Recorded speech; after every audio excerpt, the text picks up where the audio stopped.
In this crash course for Davinci Resolve, we'll look at how to get quickly up and running with this powerful tool.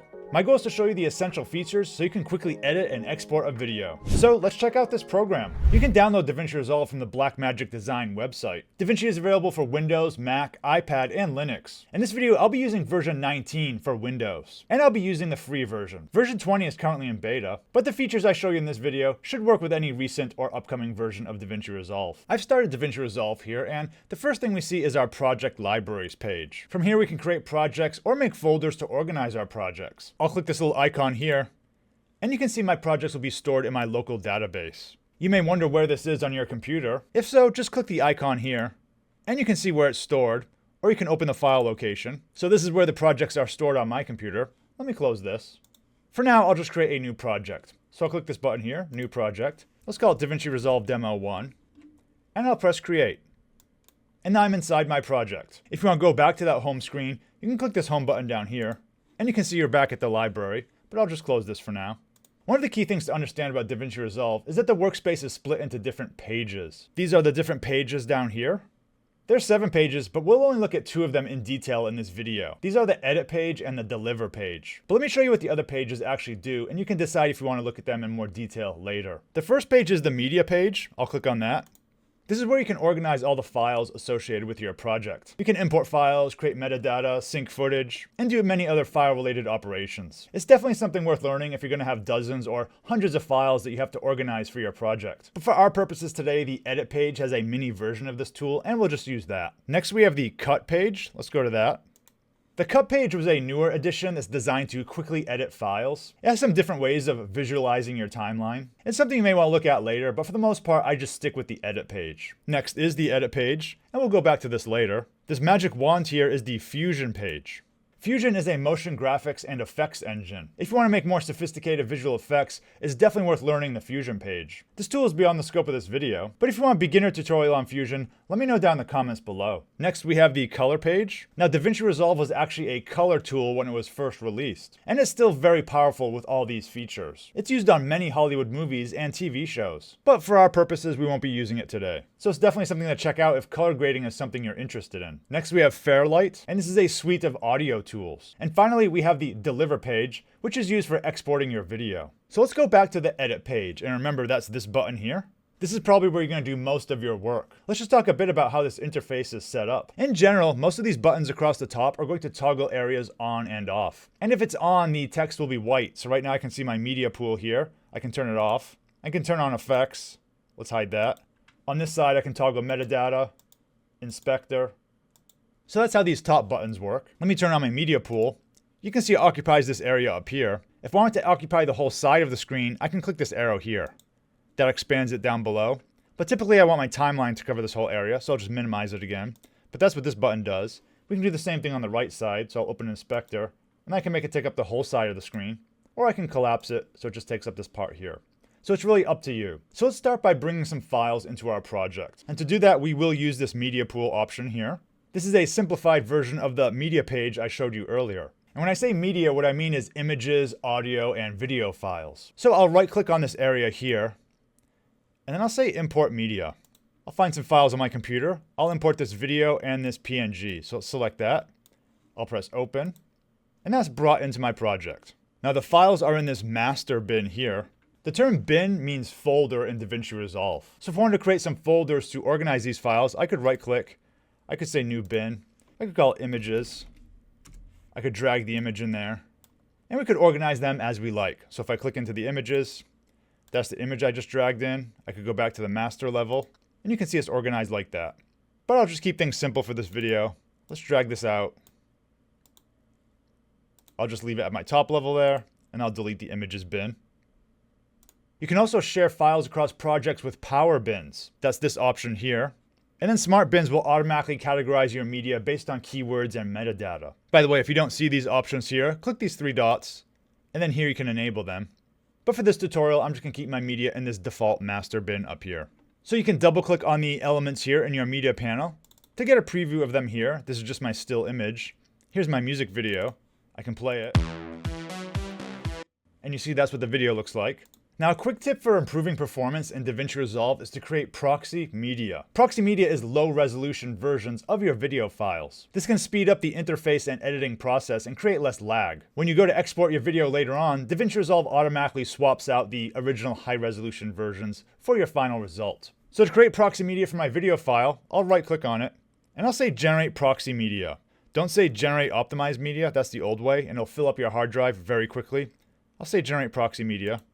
It'll create it. Now over here, I'll click this drop down and I'll say Prefer Proxies. So now my file will use the low-res proxy version. I have a more detailed tutorial for this on my channel. I'll put a link in the description below. So now the fun part, actually working on our timeline. Now in Davinci Resolve, your project contains one or more timelines. This contains the edit data for your project. Currently my project does not have a timeline, but watch what happens when I drag the video down below. I'll drag it here. And now a timeline was created here in my media pool. And this timeline has lots of settings that you may want to change. I can right click on it. I can select timelines, timeline settings. And you can see here is all the resolution information for this current timeline. Now it's grayed out right now. I'll uncheck use project settings. And then if I change it, I'll click OK. You can see the resolution changed. But I'll undo that. I'll press Ctrl Z. For the most part, you can stick with one timeline, but some people do have more complex workflows where they use multiple timelines. One situation where I use multiple timelines is to have different drafts of my project. For example, let me make some random changes to my video here. I'll just duplicate this. I'll change the length. Maybe I'll move it over here. Nothing terribly useful, but you can see it looks different. I can click on the timeline, and I can call it Draft 1. Now I'll right-click on the timeline. I'll say Duplicate Timeline. Here we have this copy. Let's call it Draft 2. Enter. Now to make sure I'm working on Draft 2, over here in my drop down here, I can select Draft 2. Now let's say I want to make some changes here. I want to delete this. I want to delete that. I want to make this shorter. This is my Draft 2 timeline, and you can see that I can toggle between both of them. Draft 1, Draft 2. So this can be a useful workflow. But for this video, I'll just use one timeline, so I'll delete both of these and start over. So starting fresh, let's drag this video down here. It creates a timeline. And if I put the playhead somewhere over this video, I can click play here, and I can play through it. Now by the way, you notice there's also an audio track for this video. Let me delete this. If you ever want to bring a video onto your timeline without the audio track, you can hold Alt and drag. So I'll take this, I'm holding Alt, and it just puts the video there with no audio. But I'll put the audio in there. By the way, notice this PXY. That means we're using the proxy file because I set this before. If I didn't change that, it would be the HQ version. So this is the HQ version of the video. But for performance reasons, I'll just put it to Prefer Proxies. Also, just for convenience, I'll mute the audio track down here. So now as I play, you can't hear it anymore. Now I have a logo image here, and I want to put this on top of my video. So I'll click and I'll drag it onto my timeline. And I'll just let go above the video. Let's move the playhead here, and you can see there's the image. So if I put the playhead here, if I play it, there's no image, and then the image will appear, and of course afterwards, it will disappear. With this arrow selected, I can change the duration of the image. So I can change it so it starts at the beginning, and I can drag it so it goes to the end. Notice how it snaps right to the edge? That's because I have this magnet here. You could turn this off if you wanted, and it won't snap that way anymore. But sometimes it's useful.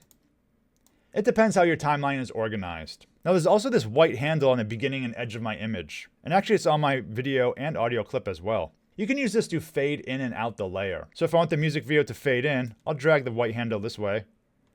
And now as I play, notice how it fades in. And the distance is going to be the duration of it. I can make it short like that. And I could fade it out this way. So now it's going out. And you can just drag it back to reset it. The same thing can also work with video. So on the video, I'll drag this in. And the video fades in. But let's just put it back to the default there. Now you've probably noticed this logo is way too big. We can change the size with the Inspector tab. The Inspector is this area over here. If you don't see it, make sure you click Inspector, and that will show it. The Inspector is basically the properties of the currently selected object. So if I click on the image layer, it says Music TV Logo PNG here. If I click on the video, that changes. Now let's click on the image again. The main options to resize and move things are going to be the transform options. So here we have the zoom and the position. You can type in values or you can click on the number and drag it. So I clicked on this X and I dragged it that way. So it's making it smaller. I can change the position too. So for the X, I'll click and drag it. Let's put it over here. I'm just clicking and dragging. Let's move it higher. Let's put it right about there. If you have exact numbers, you can also type it in like I said. If you want to reset a value, click on this circular arrow here. So I'll click on this, and it gets reset to the original position.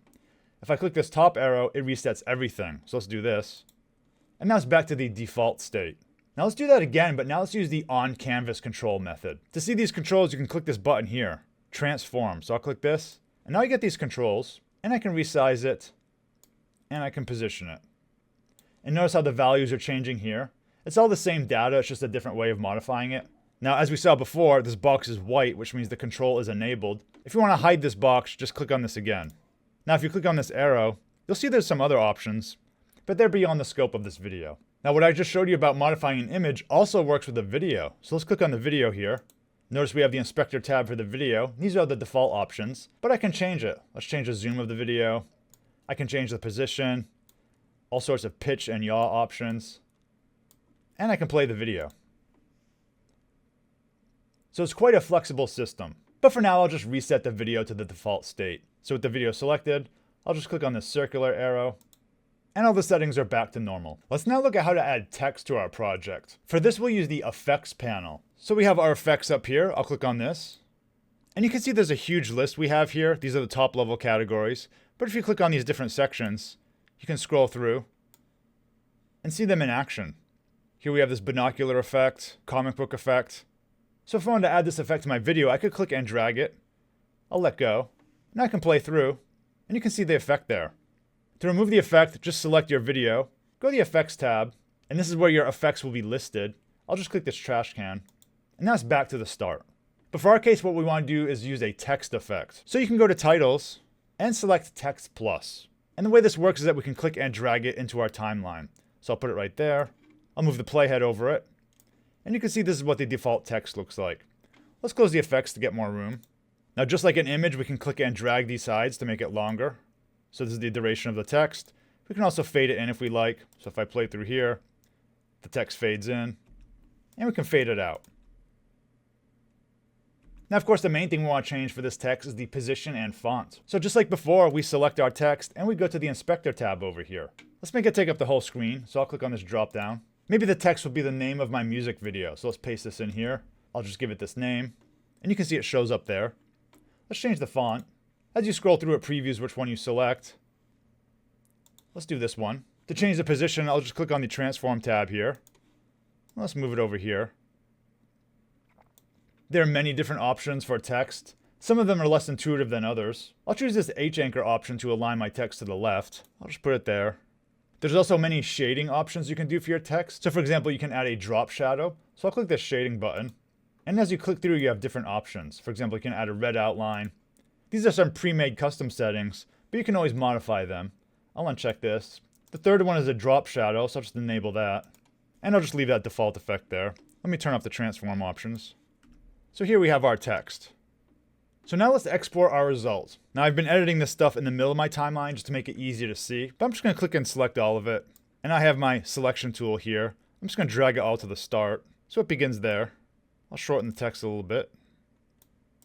So this is the start of my video. Now let's export it. So we'll go to the deliver page for that. That's the rocket ship down here. I'll click on this. And now we have options for exporting our video. There's tons of different quality options here, but I'll just keep it simple for this situation and use custom export. I'll give my output file a name here. Let's call it my video. I'll choose an output location on my computer. I'll just put it in the temp drive. Save. And I'll change the file format. Let's do MP4. There are many other settings here you can adjust, but I'll just leave the default for this video. Now what I need to do is press Add to Render Queue. So I'll press this, and this puts my video over here. To actually start rendering the video, I'll press Render All. And it'll take some time processing. And it finished this one in about 3 seconds. Now I can right click on this, and I can say Open File Location. And here's the file on my computer.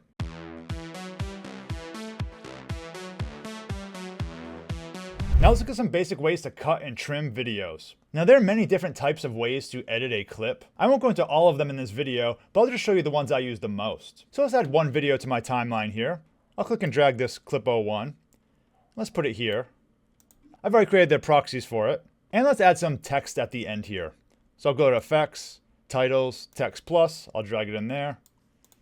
Let's call it The End. I'll expand the Inspector tab. Say The End.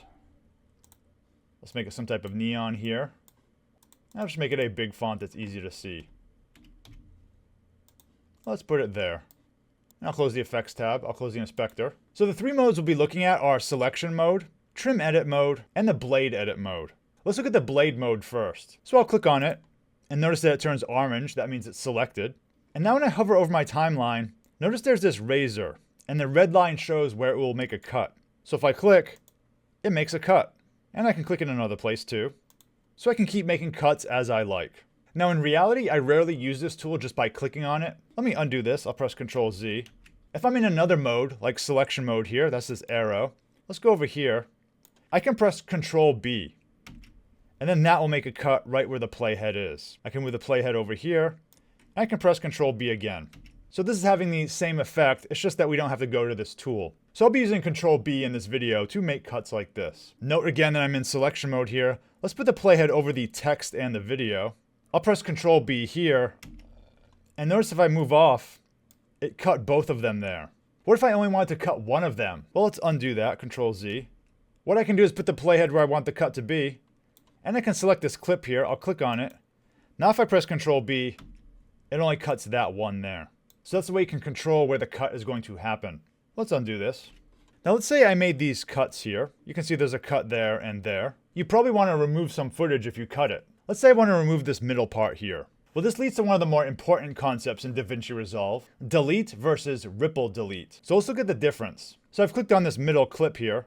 Now I'm going to press the backspace key. So I'll press backspace and you can see it's deleted. So that clip is gone now. This is a normal delete and it left this gap here. Let's undo that. What if I wanted to make this cut happen, but I wanted everything in my timeline to shift to the left to fill the gap? Well, that's a ripple delete. So I'll select this clip again, and now I'm gonna press the delete key. So I'll press delete, and notice how everything shifted over to the left. Let's do that again. I'll select it, I'll press delete, and the clip and the text all shifted over together. So in the first situation, we use backspace, no shifting, and then if I press the delete key, they shift, doing the ripple delete. So that's a key difference between those two functions. Which one you use, of course, will depend on your situation. Let's create a new setup here. I'll delete these clips. And I'll drag these clips onto my timeline. So I'll drag clip 2. Notice how it snaps to the beginning here? That's because we have this magnet selected. I'll drag clip 3 in. And let's move the text down at the end. Let's say I want to trim this middle clip here. Well, the behavior of the tool is going to determine a lot on whether we're in selection mode or trim edit mode. Let's do selection mode first. So that's with this arrow here. It's orange, and that means it's enabled. When I hover over the end of a clip, you see this little icon here. I can click and drag it in. I can do the same thing with the end of a clip. I'll hover over here, I'll click, and I'll drag it in like so. So you can see the other elements stayed in place. Now one thing I want to point out about these clips is, notice now there's green here. That means we have extra footage at the end because I just shortened it. So if I click here, you can see a white outline showing the full extent of the footage. And I can click and extend it back. And it turns red when there's no more to add. Same thing with the other side. I'll click, there's green, I'll drag it. And there's red when there's nothing else to add. If I go to this first clip, notice it's also red there. And it's also red there. Same thing with this end one. This is expected because there's no extra footage there. So as you saw when I edit these clips, it's non-destructive. And this is actually the same with the cut tool also. So let's select this over here on clip 1. I'll press Ctrl B. Now by the way, notice how there's green here. That's because there's extra footage. I'll delete this. But now I can fully restore that clip I just deleted by clicking here and dragging. And I get the part back. So the key thing about this selection mode is that when we edited this middle clip, nothing was actually moving. Now let's edit this middle clip again, but let's do it in trim edit mode. So I'll click this tool here. Now watch what happens when I modify the end. I'll hover over the front, I'll click and I'll drag, and now it's sliding the content to the left. And you can see the rest of my timeline was pulled to the left as well. Let's go to the end of the clip here, I'll shorten it, and I can see it's still pulling the content from the right. So that's a fundamental difference between these two modes here. Let's expand it again. I'll click here, I'll drag it back out. And it's pushing everything to the right. Let's go back to the beginning again. I'll drag this. And you can see it's still pushing the content to the right. So this is the ripple effect. Let's look at one other difference between these two modes. Let's go to the selection mode. With this mode, I can also click and move the clip around. Now, of course, if I put it over the video here, it's going to be on top. So if I play through, you'll see that it actually suddenly appears on top. So that's the new footage. But one thing you want to be careful of is this mode will allow you to overwrite stuff. So if I drag this down here, notice how it just overwrote that video clip. Now, of course, this is non-destructive, so we still have the option of selecting this mode here. I can go, I have the green part, and I can push it back that way. So nothing is ever permanently deleted, but you might overwrite some change you made earlier. Let's bring the end of this clip in here. I'll use the selection mode. One thing we can also do is select gaps and delete them. So in selection mode, I'll click this gap here, and I'll press backspace or delete, and I've collapsed that gap. Now here there's green, which means I have extra footage I can add to it. If I do this with the selection mode, it will overwrite the beginning of the other clip. So I'm overwriting it there. But remember, if I go to the trim edit mode, it will push it to the right. So again, which one you use depends on what you're trying to accomplish. I definitely recommend laying out some clips on your timeline and play with these tools to see how they work. It can take a little while to get used to, but you'll soon see that each has their own purpose. Let's briefly look at how to add transitions to your cuts. Transitions are a type of effect, so again I'll expand the effects tab, and if we scroll up there's video transitions here. Now if you scrub your cursor back and forth, you can see a preview over in the window here. Here's a blur dissolve, cross dissolve, lots of very cool options. We'll just use this blur dissolve. Now transitions are added at cut points. So let's say I want to add a transition between clip 1 and clip 2 here. I'll take the blur dissolve, I'll drag it. Now I should be able to let go there, but I can't. The reason it's not working is there's no overlapping footage in these clips. If I click on this part here, it's red. If I click on that part there, it's red. We need to have some overlap to use a transition. So for here I'll click and drag. I'll bring a little bit of an overlap there. Let's make the other side overlap a little bit. Now I can go back to my transition. I can click and drag it, and it will fit there. I'll hold Alt and use my scroll wheel to zoom in. We can see it a little bit better. Now if I play through it here, I'll press play. You can see we have the dissolve. And you can also change the length of the transition if you like, so you can make it quicker. And there's our transition. If you want to delete it, just click on the transition and press backspace. There are many more options and subtle behaviors for how Davinci Resolve can help you cut your videos, but hopefully what we looked at in this section gave you an idea of where to start. Let's now look at some ways we can work with sound and music. I've created this new project and I've added some media to it. I have some movie files, and the audio files are these WAV files here, but you can also use MP3s. Let me drag this movie to my timeline here. Let's zoom in. And you can see it's some type of VR robot operating a display here. Now I have this sound over here I want to play at the same time. I can double click on it to preview it. I'll press play.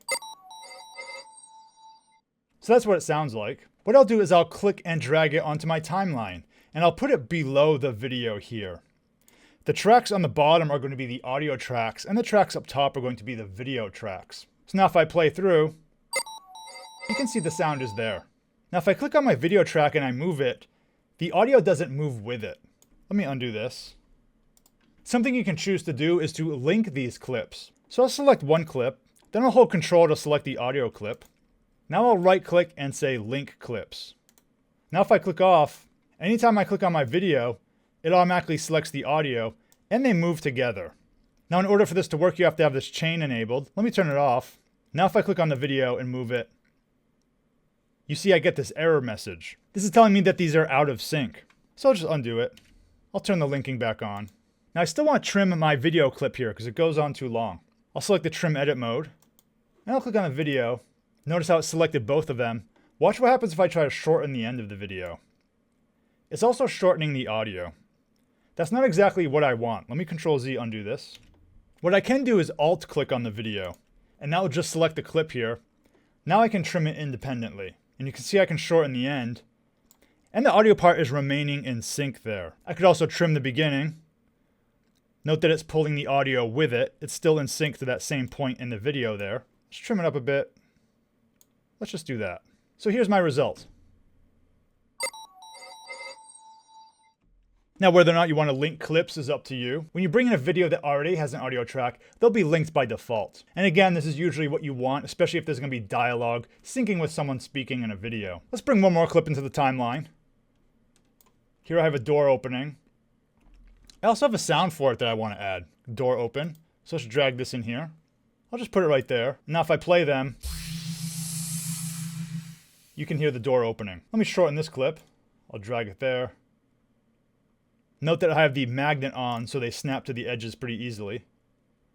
Now I want to close this gap here. There's a couple ways I could do that. I could select both these clips and just drag over. Let me undo that. I could also click this space in here and press backspace. So let's look at these two clips together. We have the buttons and the door opening. Let's add a music track under all of this. I have this clip here, cyberpunk.wave. I'll click and drag it, and I'll put it on this audio 2 layer, which was automatically created. So if I play through it,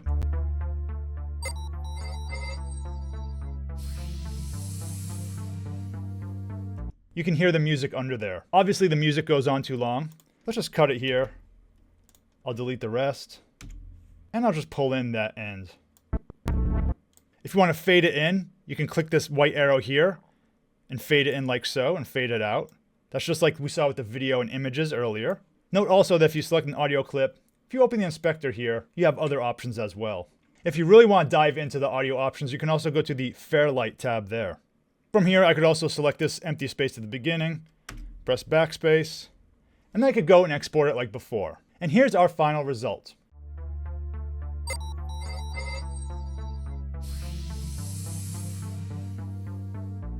Check out my Davinci Resolve playlist for more tips and tricks on using this powerful tool. Thanks for watching, and see you in the next video.